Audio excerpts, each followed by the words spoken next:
শীতের কুয়াশা মাখা ভোরে সবাইকে জানাচ্ছি শুভেচ্ছা। আসসালামু আলাইকুম। তো আজকে নতুন আরেকটি ভিডিও নিয়ে আসলাম। তো এই ভিডিওটা দেখলে অবশ্যই সবার মনটা ভালো হয়ে যাবে, কারণ আজকে যাচ্ছি গিয়ে নতুন এক গন্তব্য, নতুন এক পথে, নতুন কিছু দেখার জন্য। আসলে আল্লাহ এত সুন্দর করে আমাদের পুরো পৃথিবীটাকে সাজিয়েছেন। এক একটা জায়গার সৌন্দর্য এক এক রকম, প্রত্যেকটা জায়গায় সুন্দর, এক একটা জায়গার সৌন্দর্য এক এক রকম। আর এই যে দেখতে পাচ্ছেন কচুরি পানার ফুল, দেখতে কিন্তু খুব ভালো লাগতেছে। এবং এটা কিন্তু একদম ভোর, মেবি সকাল 5:30 কি 6টা এরকম হবে। কিছু কিছু জায়গায় কুয়াশা আছে, কিছু কিছু জায়গায় কুয়াশা গিয়ে অল্প অল্প আছে। বাট এইরকম কুয়াশাচ্ছন্ন সকালে বাহিরে কিন্তু খুবই ভালো লাগে। আর চারপাশে যদি গিয়ে এরকমের দেখা যায়, শুরুর দিকে দেখিয়েছিলাম যে পাকা ধানের ক্ষেত, সবুজ গাছপালা, তারপরে গিয়ে এই যে সবজির ক্ষেত, এগুলো দেখতে কিন্তু খুবই ভালো লাগে। যে এখানে গিয়ে কাশফুলের ইয়াটা কিন্তু দেখতে ভালোই লাগতেছে। আসলে শীতের ভিতরে ট্রাভেল করে আসার পরে অনেকটাই ঠান্ডা লাগছে, ঠান্ডাটা এখনও কমেনি, যার কারণে ভয়েসটা দিতে আমার গিয়ে একটু কষ্ট হচ্ছে এবং আপনাদেরও হয়তো বা একটু সমস্যা হচ্ছে। এই যে দেখতে পাচ্ছেন এখানে কিন্তু অনেক কুয়াশা, কিছু কিছু জায়গায় একটু কুয়াশা কম। এটা মেবি কোনো একটা জেলার, এটা মেবি ব্রাহ্মণবাড়িয়ার বা তারপরে তার আশেপাশে কোনো একটা জায়গার বাজার। এই যে একদম সকালে যে বাজারটা বসে, ওই বাজারটা, এবং চারপাশে কিন্তু দেখতেই পাচ্ছেন পাকা ধানের ক্ষেত। অনেক বছর পরে আমিও গিয়ে এরকম পাকা ধানের ক্ষেতগুলো দেখতে পারলাম।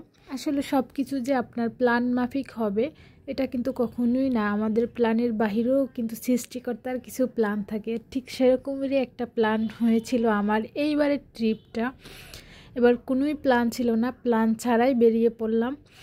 আর এই যে কিন্তু আলহামদুলিল্লাহ এবারের ট্রিপটা এত ভালো লাগছে, অনেক এনজয় করছি, অনেক আনন্দ করছি। তারপরে সারা দিন ঘুরে বেরিয়েছি। আর সাথে সাথে তো প্রাকৃতিকের দৃশ্য আমাকে অলওয়েজ টানে। প্রাকৃতির এই যে সবুজ শ্যামল, এই যে মাঠ ঘাট, তো এগুলো দেখতে তো খুবই ভালো লাগে। তো আমরা কিন্তু আমাদের গন্তব্যের কাছাকাছি চলে আসছি, পাহাড়ে চলে আসছি। তো এটা কোন জায়গা আপনারা অবশ্যই চিনবেন যাদের বাড়ি এই দিকটা। তো এটা গিয়ে চায়ের রাজধানী শ্রীমঙ্গল, চায়ের রাজ্য বলা যায়, যে যেভাবে বলে। তো এই তো আমরা অনেকটাই কাছাকাছি চলে আসছি। আর পাহাড়ের উঁচু নিচু এই যে রাস্তাগুলো, টিলা কেটে কেটে যে রাস্তাগুলো তৈরি করেছে, অনেকটাই দেখতে ভালো লাগে উঁচু নিচু এই রাস্তাগুলো। তার ফাঁকে ফাঁকে গিয়ে শিয়াল মামা উকি দিয়ে যায়, যেহেতু খুব ভোরে এটা। তো পাহাড়ের এরকম উঁচু নিচু রাস্তায় গিয়ে এঁকে বেঁকে যাচ্ছি আমরা আমাদের গন্তব্য। আর চারদিকে দুই পাশে গিয়ে চায়ের বাগান, একটু উঁচু নিচু টিলার উপরে চা পাতা, তো দেখতে বেশ ভালো লাগে। তার সাথে সাথে কিছু কিছু জায়গায় পাকা ধানের ক্ষেতও আছে। তো ছোট সময় গিয়ে এই সময়টাতে দেখতাম অনেক পিঠা পুলির উৎসব হয়।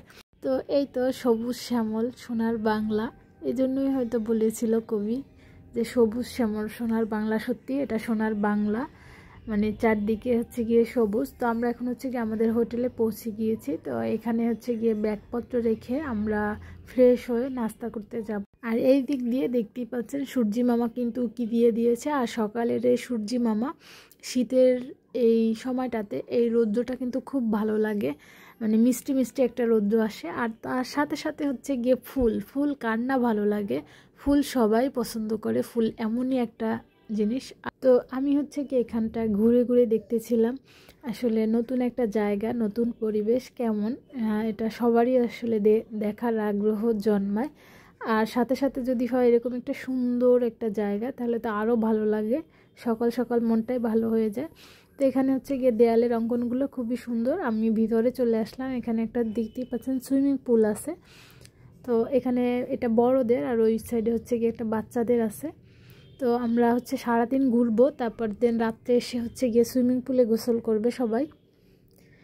যার যার ইচ্ছে হয়। তো এই তো হোটেলটা কিন্তু খুবই সুন্দর ছিল, আর এরকমের ছোট ছোট বসার জায়গা আছে। ভিডিওটা কেমন লাগছে অবশ্যই কমেন্ট করে জানাবেন। তো আজকের মতো এখানেই বিদায় নিচ্ছি। আল্লাহ হাফেজ, আসসালামু আলাইকুম।